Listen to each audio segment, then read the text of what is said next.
I am the Tofu Golem. Please enjoy the video.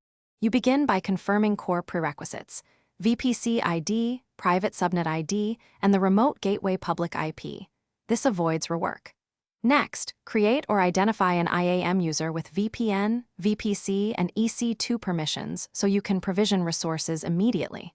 Then, in the VPC console, create a virtual private gateway and attach it to your VPC.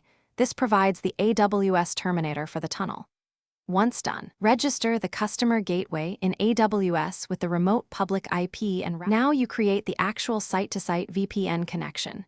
Choose route-based when you need multiple tunnels or dynamic routes, otherwise pick static for simple setups.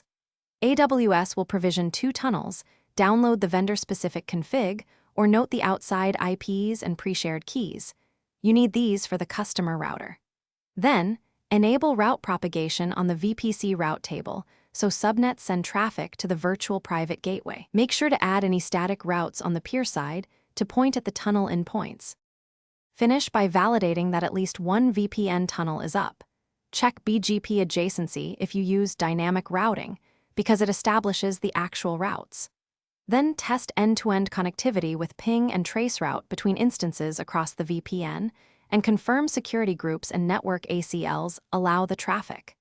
If something fails, compare Phase 1 and Phase 2 parameters, pre-shared keys, and consider reducing MTU. Mismatched MTU often breaks traffic. Once confirmed, document the config and monitor tunnel health for ongoing reliability. Thanks for watching. Consider subscribing if we helped you today.